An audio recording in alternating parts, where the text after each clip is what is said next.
Hello मेरे दोस्तों, मैं हूं भाविन, सर्टिफाइड फाइनेंशियल प्लानर और आप देख रहे हैं YouTube channel the art of wealth building, आपका one point destination to seek an unbiased consultation on personal finance. 12 साल की उम्र में रॉबर्ट कियोसाकी अपने रिच डैड के साथ एक बीच पे घूम रहे थे। तभी उनके रिच डैड समंदर के किनारे एक बड़े से घर की ओर पॉइंट करते हुए रॉबर्ट से कहते हैं, वो बड़ा सा घर देख रहे हो, मैंने अभी खरीदा है। अब उस टाइम रॉबर्ट को भी समझ नहीं आ रहा था कि रिच डैड इतना महंगा रियल एस्टेट आखिर कैसे खरीद सकते हैं, क्योंकि उस टाइम तक रिच डैड इतना भी ज्यादा रिच नहीं थे। और जब रॉबर्ट ने पूछा कि आप इतना कमाते भी नहीं, आपने इतनी महंगी प्रॉपर्टी कैसे खरीदी, तो उन्होंने जवाब देते हुए कहा, मैं अफोर्ड नहीं कर सकता, पर मेरी कंपनी जरूर कर सकती है, क्योंकि उनकी कंपनी एक एसेट है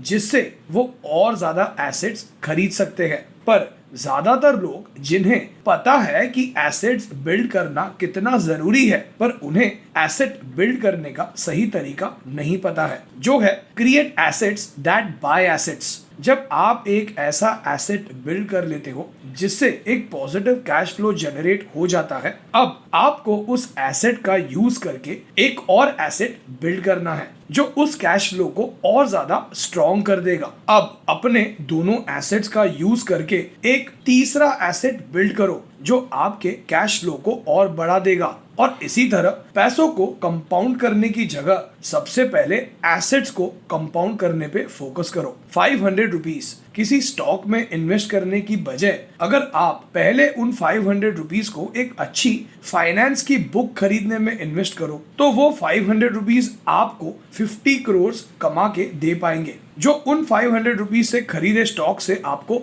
नहीं मिलेंगे। अगर आप वॉरेन बफेट की सारी वेल्थ छीन भी लो ना, तो वो कुछ टाइम में वापस बिलियनियर बन जाएंगे, क्योंकि उनका सबसे बड़ा एसेट उनका अपना माइंड है। उसके अंदर सालों की नॉलेज है जिससे वो जब चाहे अपनी वेल्थ क्रिएट कर सकते हैं। पर मुझे पता है आप में से बहुत से लोग अपनी फाइनेंशियल फ्रीडम की जर्नी बिल्कुल स्क्रैच से स्टार्ट कर रहे होंगे, तो आपको डायरेक्टली ये बताना कि इन एसेट्स में अपना पैसा इन्वेस्ट कर दो और आप अमीर हो जाओगे, ये सही नहीं होगा। कोई भी एसेट खरीदने के लिए आपको पैसे चाहिए, इसीलिए आज मैं आपको एसेट्स बिल्ड करने का एक प्रैक्टिकल रोड मैप दूंगा, जहां आप पैसे कमाने से लेकर step by step assets build करके फाइनेंशियल फ्रीडम तक पहुंच पाओगे। और आगे कुछ सीखे उससे पहले अगर आप पर्सनल फाइनेंस से रिलेटेड स्किल डेवलप करना चाहते हो और मुझसे पर्सनली बात करके ये समझना चाहते हो कि आपको अपने फाइनेंशियल गोल्स जैसे early retirement, passive income generate करना, घर खरीदना, कार खरीदनी, इन्हें अचीव करने की प्लानिंग कैसे करनी होगी, तो व्हाट्सएप कीजिए इस नंबर पर अपना पर्सनल फाइनेंशियल प्लान बनवाने के लिए। तो स्टार्ट करते हैं सबसे पहले एसेट से, जो है डिमांडिंग स्किल। बेंजामिन फ्रैंकलिन ने एक बार कहा था, an investment in knowledge page the best interest. अगर आप अपने 20s में हो या कंप्लीट बिगनर हो, आपने रिच डैड पुअर डैड भी पढ़ ली है, आपको एसेट्स और लायबिलिटीज का भी फर्क समझ आ गया है और आप एसेट्स बिल्ड करने के बारे में सोच रहे हो, तो स्टॉक्स या म्यूचुअल फंड्स में इन्वेस्ट करने से पहले जरा रुक जाओ। फोमो में आके इन्वेस्टिंग मत करो, बल्कि सबसे पहले अपनी स्किल्स डेवलप करने पे फोकस करो। आपके पास जो पैसे है उसे कोर्स में इन्वेस्ट करो, सेमिनार्स अटेंड करो एंड माय फेवरेट बुक्स खरीदो और सीखो। मे बी आपके पास ऑलरेडी कोई वैल्यूएबल स्किल्स हो तो उसे और शार्प करने में इन्वेस्ट करो। अगर नहीं है तो एक नई स्किल डेवलप करो। और यहाँ मैं कोई सॉफ्ट स्किल्स की बात नहीं बल्कि हार्ड स्किल्स की बात कर रहा हूँ, जैसे video editing, animation, coding, machine learning, software development, data analysis, business development और भी बहुत सारी स्किल्स जो बहुत डिमांड में है। किसी भी एक स्किल को मास्टर करो, अपने नॉलेज बेस को बढ़ाओ। ये आपके सारे एसेट्स को बिल्ड करने के लिए एक फाउंडेशन का काम करेगा। अपनी इन स्किल्स और एक्सपीरियंस के एसेट्स का यूज करके आपको नेक्स्ट एसेट क्रिएट करना है, जो है वैल्यूएबल कंटेंट। हम सभी एक क्रिएटर इकोनॉमी में जी रहे हैं। टाइम्स ऑफ इंडिया के रिपोर्ट के अकॉर्डिंग ईयर 2021 में क्रिएटर इकोनॉमी की वैल्यू 900 करोड़ थी और ये एक्सपेक्ट करा जा रहा है कि ईयर 2025 तक ये नंबर 2200 करोड़ हो जाएगा। और कंटेंट क्रिएशन इस इंडस्ट्री का सबसे बेस्ट पार्ट ये है कि इसमें कोई एंट्री बैरियर नहीं है। आप किसी भी तरह का कंटेंट क्रिएट कर सकते हो, आपको हर जगह और हर टाइप की ऑडियंस मिल जाएगी। बेसिकली कंटेंट क्रिएट करने से आप अपनी एग्जिस्टिंग स्किल को एक मास लेवल पे शेयर करते हो, जहां आपको अच्छी खासी इंसाइट मिलती है कि आप क्या सही कर रहे हो, क्या गलत, और ये आपकी एग्जिस्टिंग स्किल्स को ज्यादा शार्प करता है। अगर आपकी स्किल राइटिंग है तो आप ट्विटर, रेडिट, कोरा जैसे प्लेटफॉर्म्स पे कंटेंट क्रिएट कर सकते हो। अगर आपकी skill story telling, video editing है तो आप यूट्यूब पे वीडियोस, शॉर्ट्स या इंस्टाग्राम पे रील्स बना सकते हो। आपने अब तक जो भी नॉलेज कंज्यूम करी है उसे आप एक पॉडकास्ट बना के शेयर कर सकते हो। आपकी जो भी स्किल्स है आप उसे रिलेटेड कंटेंट बनाओ और अच्छा कंटेंट बनाओ। ये हेल्प करेगा आपको एक ऑडियंस बिल्ड करने में, जिसे आप लोगों को ज्यादा बेहतर तरीके से समझा पाओगे, जो हेल्प करेगा आपको नेक्स्ट एसेट बिल्ड करने में, जो है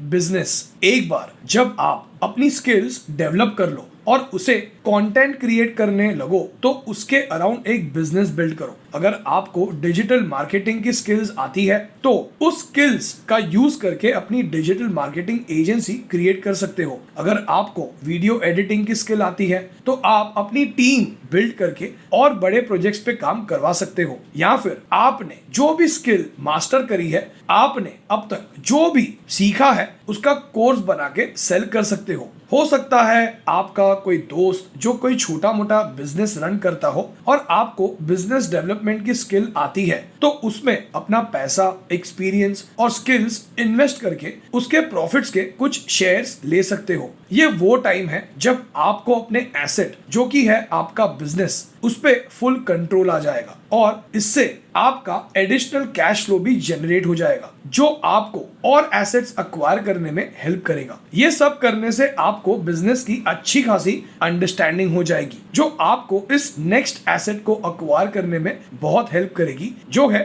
ट्रेडिशनल एसेट्स, स्टॉक्स। एक हाईली प्रॉफिटेबल बिजनेस को ओन करना आपको लिटरली फाइनेंशियली फ्री बना सकता है, पर दुनिया में कई सारे प्रॉफिटेबल बिजनेस है। अब आप सारे बिजनेस तो बिल्ड नहीं कर सकते, पर आप उन बिजनेस के कुछ पार्ट्स को जरूर ओन कर सकते हो। आप ऑथर पीटर लिंच की if you like the store chances are you will love the store approach का भी यूज कर सकते हो, जिससे उन्होंने अपनी बुक लर्न टू अर्न में बताया है। यहाँ आपको बस अपने आसपास के बिजनेस को नोटिस करना है, जिनके प्रोडक्ट्स या सर्विस को आप अपनी डेली लाइफ में यूज करते हो। फॉर एग्जाम्पल, मैं अपनी लिस्ट बताऊं तो मेरे पास एप्पल कंपनी का आईफोन है, जो कि दुनिया की पहली $1 ट्रिलियन कंपनी है। मुझे मैगी बहुत पसंद है, जिसकी पेरेंट कंपनी नेस्ले ने लास्ट 5 इयर्स में अराउंड 60% तक के रिटर्न्स दिए हैं। टूथपेस्ट से लेकर हमारे घर की दीवारों के पेंट्स तक, हम ना जाने कितने कंपनीज के प्रोडक्ट्स को हम अपने बचपन से यूज करते हुए आ रहे हैं और हम बहुत ज्यादा कॉन्फिडेंट भी है कि आगे भी यूज करेंगे। ऐसी कंपनीज के स्टॉक्स में ऐसे एसेट्स जनरली बहुत अच्छे रिटर्न्स देते हैं। अब जब इतने एसेट्स बिल्ड कर लो, अब आप बाकी एसेट्स पर फोकस कर सकते हो, जैसे mutual funds and index funds. वैसे तो स्टॉक्स एक हाईली वैल्यूएबल एसेट है, जो लॉन्ग टर्म में आपको बहुत ज्यादा वेल्थ जनरेट करके दे सकता है, बट जब भी लोग स्टॉक मार्केट के बारे में सुनते हैं तो आज भी ज्यादातर लोग अपने पैसे इन्वेस्ट करने से डरते हैं, क्योंकि उन्हें लगता है कि स्टॉक मार्केट में बहुत रिस्क है। उन्हें अपने पैसे खोने का डर होता है, इसीलिए वो स्टॉक्स में इन्वेस्ट नहीं करते। बट म्यूचुअल फंड्स और इंडेक्स फंड्स का यूज करके आप स्टॉक्स से कम रिस्क लेकर भी अमीर बन सकते हैं। आपने वॉरेन बफेट का फेमस कोट तो सुना ही होगा, never put all your eggs in one basket. Well, mutual funds and index funds आपके लिए यही काम करते हैं। किसी एक स्टॉक में अपना सारा पैसा डालने की बजाय जब आप किसी म्यूचुअल फंड में पैसा इन्वेस्ट करते हो तो आपका वो पैसा कई अलग अलग कंपनीज में डिवाइड हो जाता है। तो एक कंपनी के एक हिस्से का मालिक बनने की बजाय आप कई सारी कंपनी के छोटे छोटे हिस्से के मालिक बन जाते हो, जिसमें पैसे डूबने का रिस्क थोड़ा कम होता है और पैसा इन कंपनीज के साथ ग्रो भी होता रहता है। Number 6, precious metal. अपनी इन्वेस्टमेंट्स को और सेव करने के लिए प्रेशियस मेटल्स जैसे गोल्ड और सिल्वर में इन्वेस्ट करना भी जरूरी है। ये मेटल्स एक्चुअल में रियल फिजिकल मनी है जो हर जगह एक्सेप्ट करी जाती है, जिसे आप दुनिया के किसी भी कोने में एक्सचेंज कर सकते हो। प्रेशियस मेटल्स का स्टॉक मार्केट के साथ एक इनवर्स रिलेशनशिप है, क्योंकि जब भी स्टॉक मार्केट में डाउनफॉल देखा जाता है वहीं गोल्ड और सिल्वर के रेट्स बढ़ जाते हैं, और जब स्टॉक्स के प्राइस ऊपर जाते हैं तो इन मेटल्स की प्राइस कम होती जाती है। इस इनवर्स रिलेशनशिप की वजह से आपका पोर्टफोलियो हमेशा बैलेंस्ड रहता है। इन मेटल्स में इन्वेस्ट करके वर्स्ट केस सिनेरियोज में भी खुद को आप प्रोटेक्ट कर लेते हो। Number 7, real estate. ये इस लिस्ट में सबसे पॉपुलर एसेट है जिसे रिच और पुअर क्लास दोनों ही एक्सेप्ट करते हैं, क्योंकि ये एसेट बेसिक ह्यूमन नीड को फुलफिल करता है। हर किसी को सरवाइव करने के लिए एक स्पेस की नीड होती ही है, जो इसे मोस्ट वैल्यूएबल एसेट बनाता है। Robert Kiyosaki personally real estate को इसीलिए इतना ज्यादा फेवर करते हैं क्योंकि यहाँ होम लोन मिलना ज्यादा इजी है और उस लोन पे आपको कोई टैक्स पे नहीं करना पड़ता और इंटरेस्ट भी बहुत कम होता है। पर साथ ही ऑथर कहते हैं, debt is a double edged sword. Debt can make you rich and then suddenly something changes and that same debt is making you poor, very poor. In reality, her country का real estate market same नहीं होता। India में normally property loan की EMI उस property से मिलने वाले rent के कंपैरिजन में काफी ज्यादा होती है। सो फाइनेंशियली फ्री बनना है तो पहले अपने स्किल्स डेवलप करो। और अगर आप पर्सनली अपना फाइनेंशियल प्लान बनवाकर ये समझना चाहते हैं कि आपको अपने पर्सनल फाइनेंशियल गोल्स जैसे early retirement, passive income generation,